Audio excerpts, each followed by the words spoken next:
हम लैटिस पढ़ रहे हैं। लैटिस में आप कुछ चीज़ें आपको समझा दी थी। अब हम आते हैं एक थ्योरम है छोटी सी इसमें।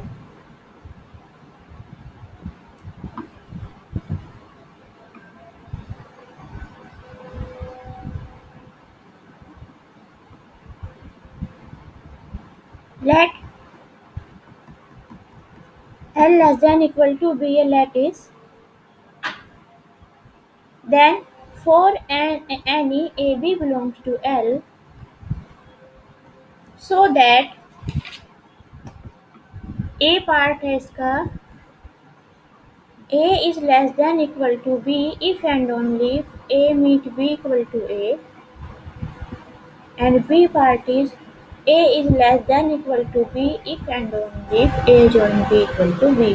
बहुत सिंपल है। ठीक है, कैसे प्रूफ देखते हैं। ए का प्रूफ देखते हैं पहले। क्या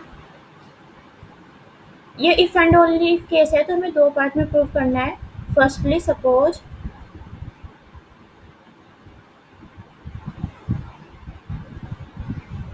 ए meet B equal to A, और हमें क्या दिखाना है, A less than equal to B. Since A meet B equal to infimum of AB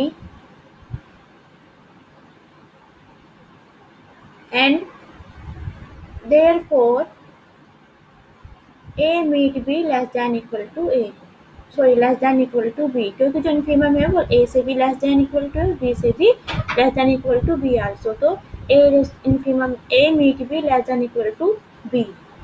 लेकिन ए इन्फीमम के ए मीट बी क्या है, ये ए है, तो this implies A less than equal to B. ठीक है। Conversely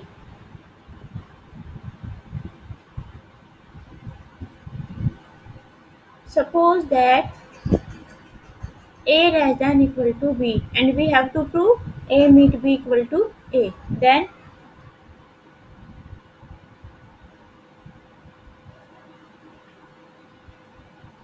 and by reflexivity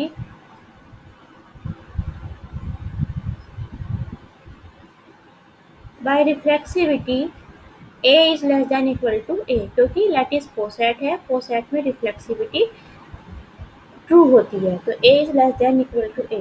now A is less than equal to A is less than equal to A B, this implies A is lower bound of AB। ठीक है, A क्या है, A और B की lower bound है। This implies A is less than equal to infimum of AB, क्योंकि infimum क्या होता है, ग्रेटेस्ट लोअर बाउंड। तो क्योंकि ये लोअर बाउंड है, या तो ग्रेटेस्ट लोअर बाउंड होगी या उससे छोटी होगी, इसलिए मैंने लिखा है A less than equal to infimum AB, और infimum AB होता है A मीट B। ठीक है। अब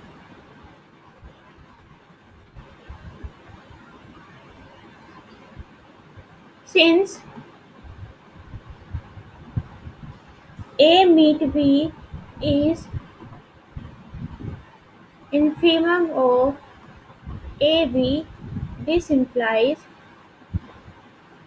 ठीक है, A meet B क्या है, infimum of AB है, एंड तो this implies A meet B is less than equal to A, है ना, क्योंकि A meet B क्या है, infimum है, तो वो, ये मैंने यहाँ थोड़ा सा आपको समझ नहीं आ रहा होगा, इसे दोबारा लिख देती हूँ। A meet B, this is less than equal to A, ये टर्म है ये, तो इसलिए A मीट B क्या होगा, less than equal to A होगा। देखो इस यहाँ से आया A less than equal to A meet B, यहाँ से आया A meet B less than equal to A, this implies A equal to A meet B, hence 4। ठीक है, ये जो दूसरा पार्ट है ये आप कर लेंगे इस सिमिलरली, है ना बेटा, ये आपका होमवर्क है, बी पार्ट प्रूव करना।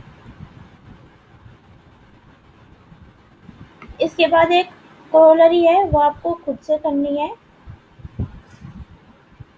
नेक्स्ट थ्योरम देखते हैं। थ्योरम 3 है ये। L less than equal to be a lattice A B C belongs to S, then the following implications hold. क्या क्या है ये? फर्स्ट पार्ट है A part, A is less than equal to B and A is less than equal to C implies A is less than equal to B join C. B part है A is less than equal to B and A is less than equal to C. This implies A less than equal to B meet C. मैं फिर से वही first part कराऊंगी, second part आप खुद करोगे. Proof of A. Join operation क्या कहता है कि जो बी मीट सी है, B meet C is supremum of B and C, है ना, यही तो होता है. तो जो कि सुप्रीमम है, क्या है ये? लीस्ट लो अपर बाउंड. अपर बाउंड है तो ये बी और सी दोनों से ग्रेटर होगा. तो B is less than equal to B meet C. ठीक है. अभी हमें दिया क्या है? A is less than equal to B. हमें क्या दिया हुआ है ऊपर? A is less than equal to B. तो A is less than equal to B and B is less than equal to B meet C. By transitivity A is less than equal to B meet C. हो गया prove? Hence proved. तो बच्चों ऐसे ही B part आपको इसका खुद से करना है. इसके बाद कोरोलरी है, वो भी आपको खुद से करनी है. थ्योरम 4 है, वो भी आपको खुद से करनी है. होमवर्क है ये आपका. थ्योरम 4 का स्टेटमेंट लिख देती हूँ मैं. क्या है थ्योरम 4 का स्टेटमेंट? ये 4 एलिमेंट्स के लिए है. A B C D belongs to L. L is a let L with respect to less than equal to j lattice. Then A part is A less than, देखो मैंने पूरा statement नहीं लिखा है ना. A less than equal to B, C less than equal to D implies A join C less than equal to B join D. And B part है A less than equal to B and C less than equal to D. This implies A meet C is less than equal to B meet D.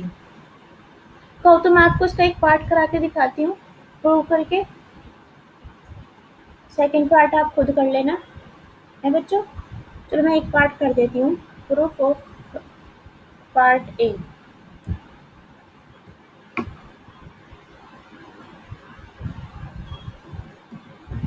क्या proof करना है? A less than equal to B and C less than equal to D implies A join C less than equal to B join D. अब suppose A less than equal to B and C less than equal to D.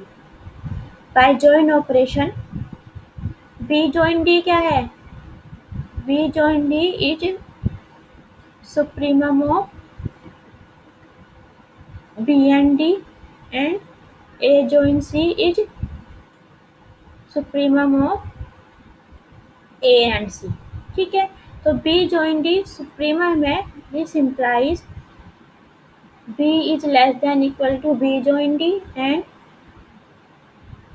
D is less than equal to B join D. ये D है. ठीक है. Now हमें given क्या है? A less than equal to B and B less than equal to B join D. By transitivity A is less than equal to B join D. Similarly C is less than equal to D and D is less than equal to B join D. This implies C is less than equal to B join D. ठीक है. तो इसका मतलब क्या हुआ?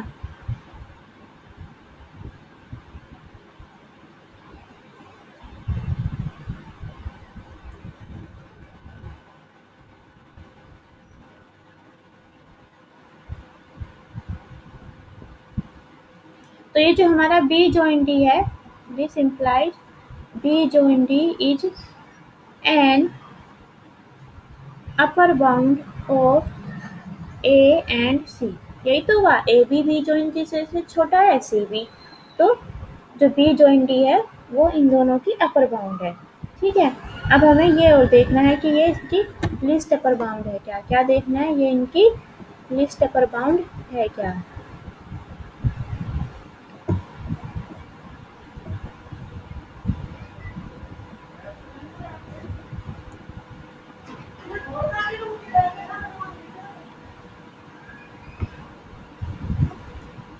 Since A join C equal to supremum of AC, that is least upper bound of AC, है ना, A and C। यही तो मतलब हुआ। A join C का मतलब क्या हुआ, A join C का मतलब है कि ये इसका सुप्रीमम है A और C का, और least upper bound of A C. तो बी जॉइन डी भी अपर बाउंड है, लेकिन A join C least upper bound है। तो लिस्ट अपर बाउंड है, दिस इंप्लाइज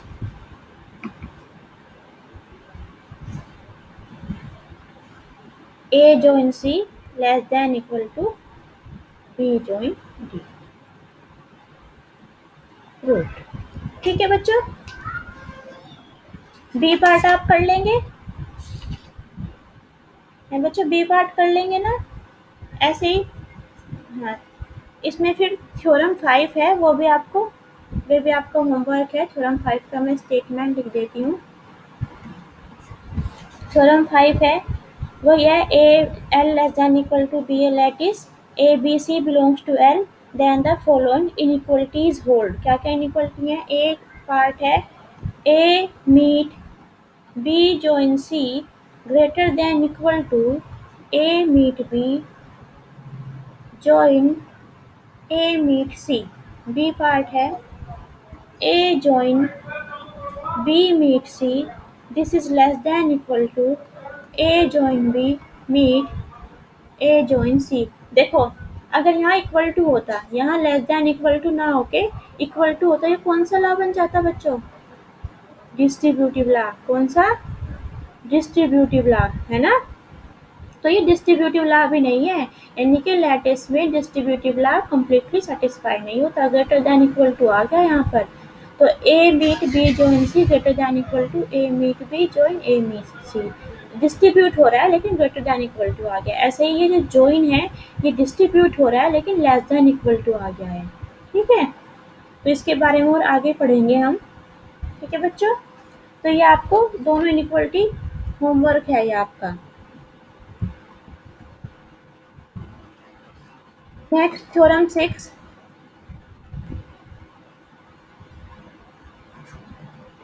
थ्योरम 6 क्या है, L less than equal to B a lattice A B C belongs to S, then the following holds. क्या है ये, A less than equal to C if and only if A join B meet C is less than equal to A join B meet C. देखो ये क्या हो रहा है, यहाँ है पहले बी मीट सी फिर जॉइन ए, ये हो गया पहले ए जॉइन बी मीट सी।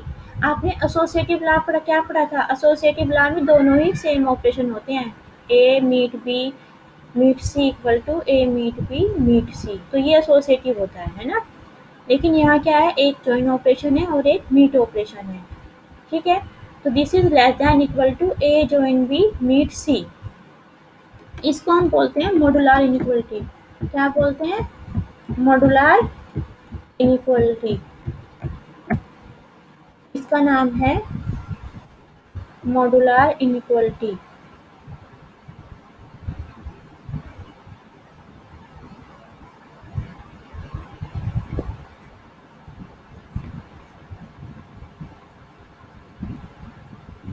इसका प्रूफ देखते हैं।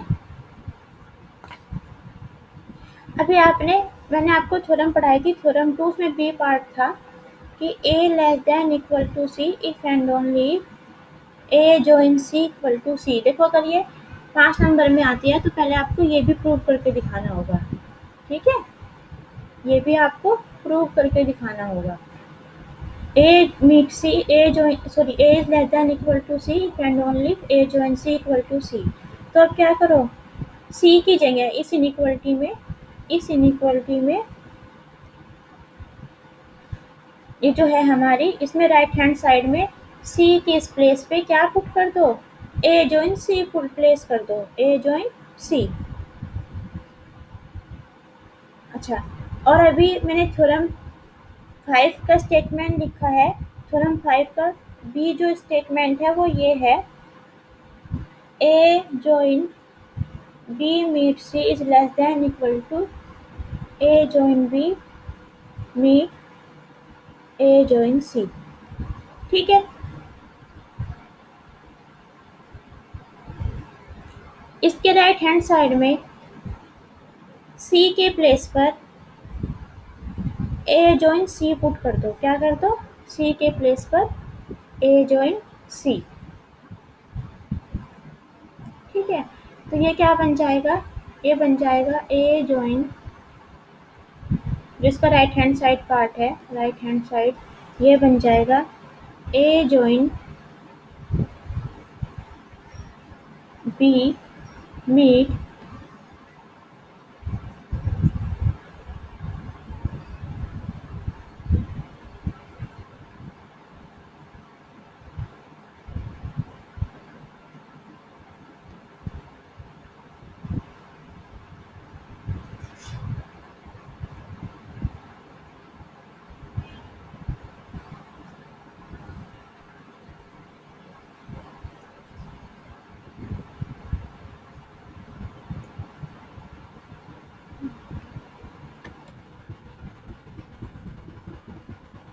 वाई लिखते हैं बच्चों। ये आपके पास दो इनइक्वलिटी हैं, तो जैसे आप यहाँ ये ए जॉइन सी पुट करोगे, ए जॉइन के प्लेस पे आप सी पुट करोगे, तो ये कब है, A join C equal to C if and only if A is less than equal to C. यहाँ से क्या आ जाएगा, A is less than equal to C if and only if, और यहाँ क्या है फिर ये A join B meet C, और यहाँ आप पुट कर दो A join B meet A join C के प्लेस पे सी। आया बच्चों समझ? क्या किया हमने, हमारे पास दो पार्ट थे, ये थ्योरम 5 का बी पार्ट है, ये हमने थ्योरम 2 में भी प्रूव किया है कि A less than equal to C if and only if A join C equal to C. इसमें हमने राइट हैंड साइड में ए जॉइन सी के प्लेस पे हम सी रखेंगे। कब रखेंगे, जब A less than equal to C है, तो A less than equal to C if and only if A join B meet C less than equal to A join B meet C. A join C के place पे हमने सी put कर दिया, तो ये modular inequality है। ठीक है, अब इसके बाद जो सोल्ड एग्जाम्पल में एक फर्स्ट एग्जाम्पल मैं आपको करा देती हूँ, जो इम्पोर्टेंट चीज़ें हैं वो मैं करा रही हूँ। एग्जाम्पल 3.9 क्या कह रहा है ये, so that idempotent laws follow from the absorption law।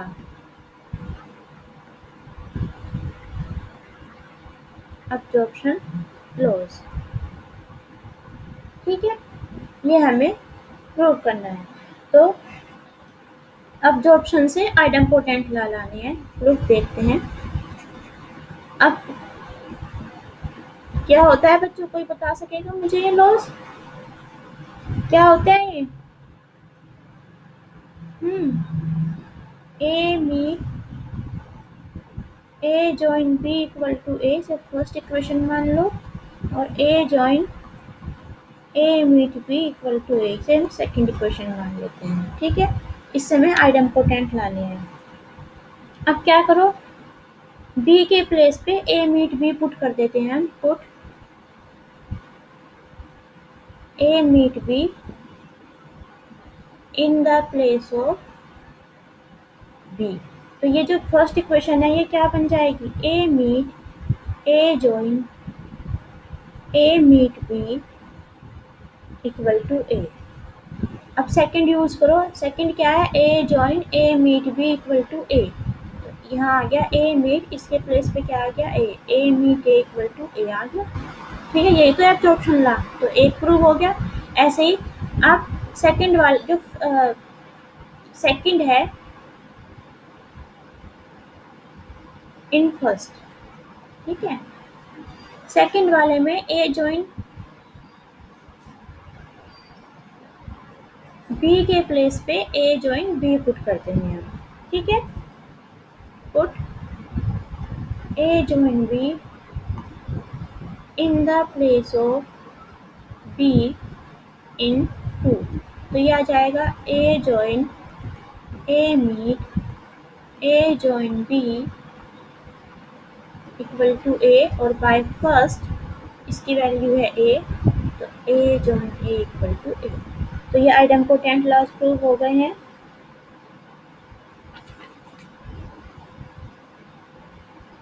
Dual बच्चों आपको पता है, ठीक है। सेल्फ डुअल क्या होगा?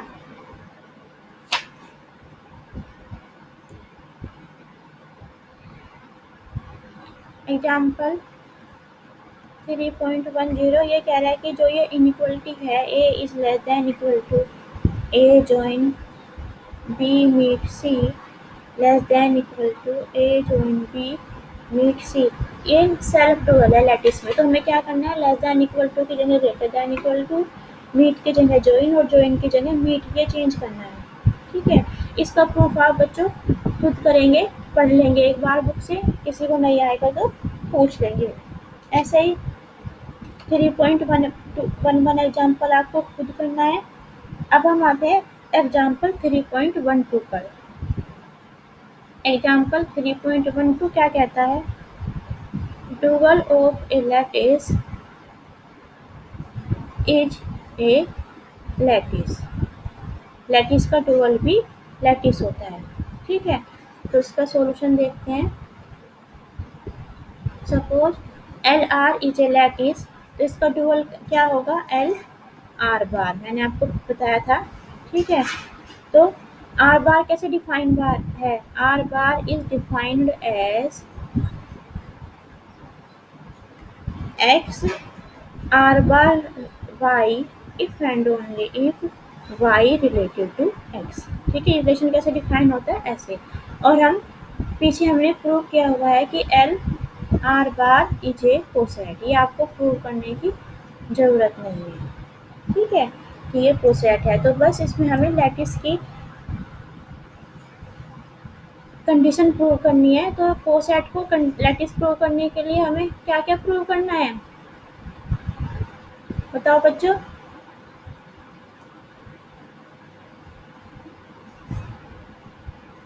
किसके?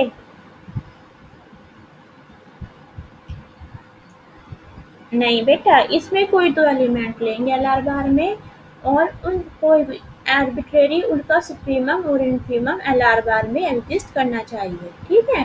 किसका सुप्रीमम इन्फीमम है ये भी तो बताना है ना।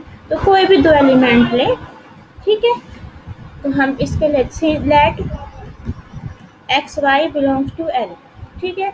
तो एल आर तो लैटिस है, this implies supremum of x Y equal to या supremum of x Y and infimum of xy exist in LR, ठीक है। समझ गए बच्चों ये? तो हमने मान लिया कि supremum of x Y equal to X join Y in LR, and ऐसे ही infimum of x Y equal to X meet Y in LR, ठीक है। ये हमने LR में मान लिया। हमें ये दिखाना है कि supremum of x Y LR bar में भी एग्जिस्ट करता है, ठीक है। अब क्योंकि X join Y equal to supremum of x Y in LR, तो क्या हुआ, ये जो एक्स जॉइन वाई है ये एक्स से भी बड़ा है और वाई से भी बड़ा है ना। तो इसलिए X related to X join Y and y related to X join, यही तो हुआ, ठीक है। अब this implies x join Y R bar X, and क्योंकि आर बार रिलेशन यही तो है, x join Y R bar Y. ठीक है, सही किया हमने। X R x join Y था, इसको लिख दिया x join Y R bar X. Y R x join Y, इसको लिख दिया x join Y R bar Y. ठीक, अब आगे देखते हैं। ठीक है, this implies x join y is lower bound. क्या होगी ये? Lower bound of x and y in L R bar. ठीक है, ये लोअर बाउंड बन गई। पहले ये अपर बाउंड था जब ये एल आर में था, लेकिन यहाँ क्या है, ये लोअर बाउंड है। अब हमें से ये दिखाना है कि ये ग्रेटेस्ट लोअर बाउंड है। क्या दिखाना है हमें? ये ग्रेटेस्ट लोअर बाउंड है। इसके लिए to show x join y is greatest lower bound of x y of x Y in L R bar. Let Z be any lower bound of xy in LR बार। ठीक है, तो हमने Z को ही मान लिया। तो जब ये Z इसकी लोअर बाउंड है तो Z R bar x and Z R bar y। इसका मतलब क्या हुआ? This implies x R Z and y R Z। ठीक है, this implies Z is upper bound of, किसमें होगा ये? इन एल आर में, है ना। तो Z is upper bound of x Y in L R. ठीक है, लेकिन जो सुप्रीम वो एक्स जॉइन वाई है वो ग्रेटेस्ट अपर बाउंड है। क्या है? ग्रेटेस्ट अपर बाउंड है। और Z भी अपर बाउंड है, तो Z क्या होगा? उससे छोटा होगा। This implies Z R x join Y in L R. ठीक है ना, समझ गए बच्चों? ठीक है, this implies x join Y R bar z in L R L R bar. ठीक है, तो ये क्या हो? इसका मतलब क्या है? X join y is greatest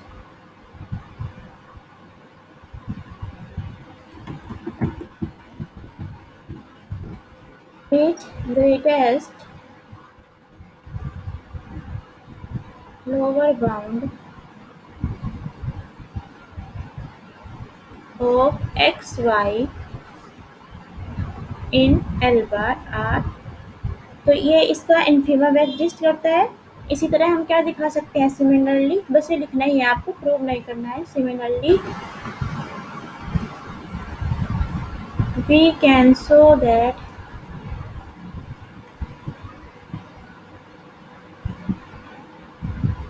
x meet y is least upper bound of x y in L R bar। ठीक है, hence L R bar is lattice। कोई कंफ्यूजन बच्चों?